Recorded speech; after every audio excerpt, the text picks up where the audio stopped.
Pronto aí, pessoal, bora lá. Dando continuidade ao estudo da filosofia contemporânea, vamos falar aí mais uma vez, e agora para fechar esse conteúdo, esse autor, esse pensador, esse filósofo alemão que viveu no século XIX, que é o Karl Marx. Ele vai ser muito importante nesse século XIX e também posteriormente. A sua influência se estende até os dias atuais. Os filósofos posteriores, de alguma forma, ou vão tentar rebater Marx, ou vão referendar suas ideias e, diante delas, trazer ainda mais contribuições. Então, Marx ele trabalha com um conceito, é o último conceito que a gente vai ver dele, que é o conceito de luta de classe. Talvez um dos conceitos mais importantes da filosofia dele.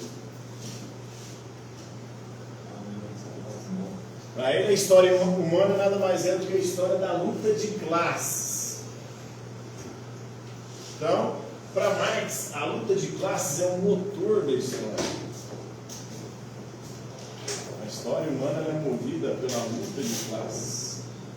Depois do comunismo primitivo, as primeiras sociedades humanas que viviam da caça, da pesca e da coleta, que dividiam tudo de forma igualitária, passamos por um outro modo de produção, que é o modo de produção antigo, onde começa a luta de classes. A partir do momento que uma tribo começou a entrar em contato com outra, essas tribos entraram em confronto. Faça silêncio aqui para frente aí, segue, por favor.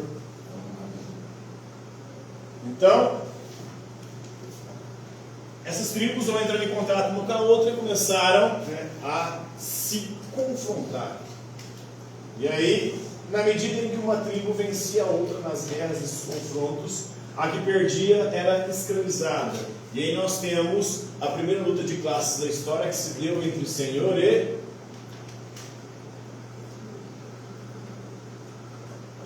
escravo. Até que os escravos do mundo antigo começaram a se organizar e, de alguma maneira, não pode sair do recreio, pessoal.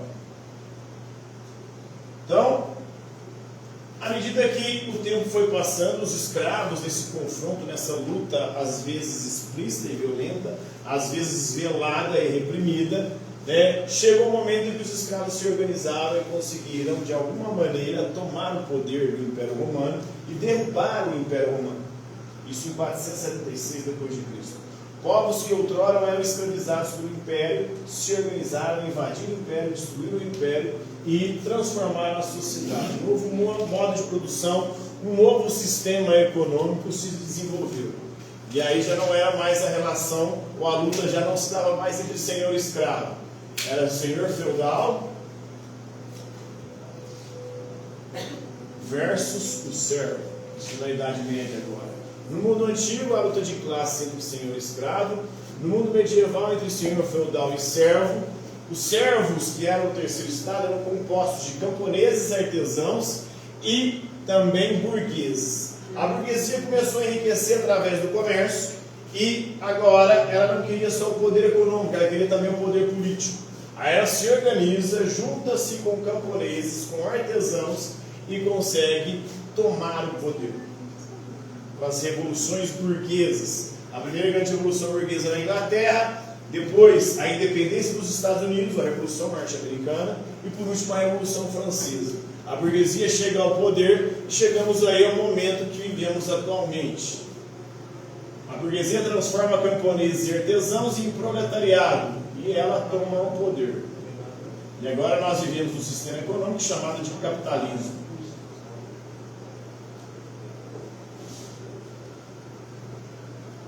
A burguesia, dona dos meios de produção. O que são os meios de produção? Agora ela é dona das terras, das fábricas, das indústrias, do comércio, das instituições financeiras, do mercado financeiro e atualmente das big techs. E o proletariado, o que ele tinha para oferecer? Na Idade Média, por exemplo, a força de trabalho, exatamente. E para o Marx, somente a força de trabalho é capaz de reproduzir o capital. De onde vem a mais-valia ou o lucro da burguesia? Da exploração da força dele.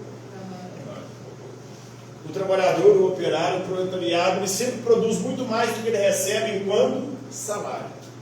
E aí, esse plus que ele produz a mais, mas não recebe de volta no salário, é apropriado, é expropriado, é usurpado pela burguesia e transformado em mais-valia. Então ela explora a força de trabalho. Né? E aí nós temos, mais uma vez, a luta de classes. Essa luta de classes, às vezes, se dá de forma explícita e violenta, às vezes de forma velada. Né? Mais recente confronto que a gente tem, por exemplo, dessa luta de classes no Brasil, foi agora na luta ou na pendenga ali que estava circulando, estava de alguma maneira sendo votado e discutido no Congresso, que foi a escala 6x1. Nós tínhamos ali uma disputa da burguesia, dona dos meios de produção. Lembrando, por exemplo, na Idade Média, o trabalhador, o servo, um artesão, ele tinha a oficina, ele tinha as ferramentas e ele participava de todo o processo de produção, desde a extração da matéria-prima até a finalização do produto da mercadoria. Agora, ele não tem mais um meio de produção, o meio de produção dele foi retirado. A única coisa que ele tem a oferecer é a sua força de trabalho, que será explorada e gerará a mais-valia, que o capitalismo chama de lucro. Né? A mesma coisa o camponês. O senhor feudal concedia ao camponês uma terra onde ele podia morar, onde ele podia plantar, criar animais e assim garantir a sua subsistência. Agora, no capitalismo, a burguesia tirou a terra do proletariado, do operário, do trabalhador, do camponês. O camponês tem que migrar para a cidade. Na cidade ele não tem onde morar. Elas querem entregar de correio da terra. É matéria. Então, depois, posteriormente, né? Desculpa, esse negócio aí trabalhando no raciocínio da gente. Estava falando de. O que é isso, gente? A outra janela aberta ali, não?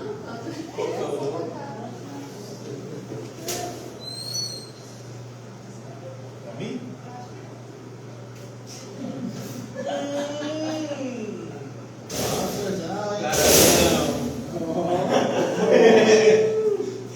Agora o tempo com sorrisinho. Ele pensou em estragar a aula. Valeu. Então, continuando aqui. Agora o operário ele não tem mais acesso aos meios de produção, ele não tem mais terra, ele é obrigado a migrar para a cidade, na cidade não tem moradia, aí vai morar em albergues, em cortiços amontoados, sem nenhum tipo de saneamento básico, ele trabalhava bem menos.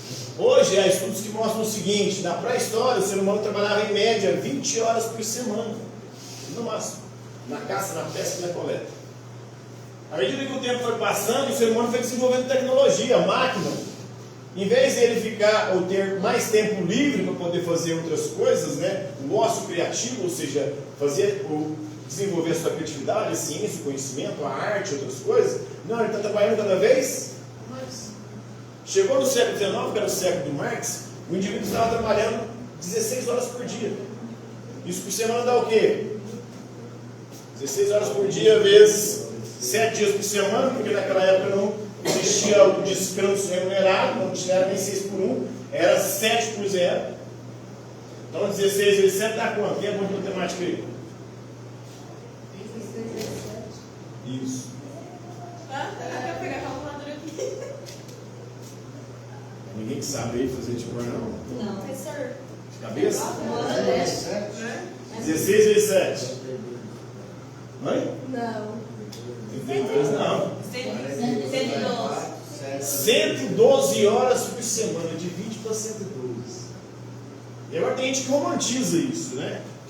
Por exemplo, a mãe dos meus filhos, ela estava puta porque ela tem uma empresa, e aí com a diminuição da escala de 6 por 1 para 5 por 2, o que vai acontecer? As costureiras dela vão folgar 2 dias por semana. Aí ela falou: eu trabalho 16 horas por dia. Eu falei: você acha que isso é vantagem? Você sendo a dona do negócio, trabalhar 16 horas por dia? É por isso que eu estou tomando remédio. Ansiedade, com a depressão. Porque você está destruindo a sua cabeça psicológica na vida, uma coisa que está tirando a sua vida. E ele romantiza isso ainda, sem salubre. Você trabalha quantas horas? Eu? tarde e noite, né? Das 7 da manhã às 10h30 da noite. Aí à tarde Ah, ela tem Ribas. a errada é ela. Emílio Ribas, Floresta, né? Itapuirama, Sobradinho, que é lá no IFTM, aqui, 3 vezes na escola, que é e trabalho. Estudo Óbvio, Escola de Preparação para Carreiras Policiais. Então, São 5 escolas diferentes. Ai, que Oi? é isso? também trabalha 16 horas. Pois é, eu quero trabalhar mais tanto. Mas não é 7 dias por semana, de segunda a Aí a sexta. mulher é errada, né? Porque ela é um Não, negócio. eu não estou falando que ela é errada, não. Não, mas Eu por estou dizendo o isso que ela seguinte, toma remédio. isso não é saudável. Não é saudável. Porque no caso ela é nova. Você acha que é saudável? Eu ainda saio daqui, por exemplo, agora, eu vou para academia. Temporário? Eu vou assim, já tem 20 anos. Mas ela tá assim faz quantos anos? Trabalhando É a mesma coisa. 20 anos. Desde que ela virou empreendedora, ela trabalha essa loucura aí. Trabalha. Dorme pouco, aí está destruindo o psicológico Daqui a dela. pouco tem o quê? Eu, pelo menos, ainda não estou tomando remédio. Ela está. Com depressão, com ansiedade. Às vezes você precisa, mas você precisa. Eu tomo cachaça, que é o meu remédio. Isso é um ponto. O remédio dá É pior do que remédio, porque te vicia, porque você bebe todo final de semana. Não, remédio também vicia. Remédio é como outro qualquer. Por isso que farmácia chama-se drogaria. Álcool é muito Farmácia também de droga. E drogas que causam dependência química. E Não sei, Álcool, eu não é? sei, ó. Álcool sim, mas eu bebo só no final de semana. Tem gente que toma remédio todo dia. Já se acostumou a beber todo final de semana. É, ué. Não, pra poder esquecer a semana, que é cansativa pra caralho.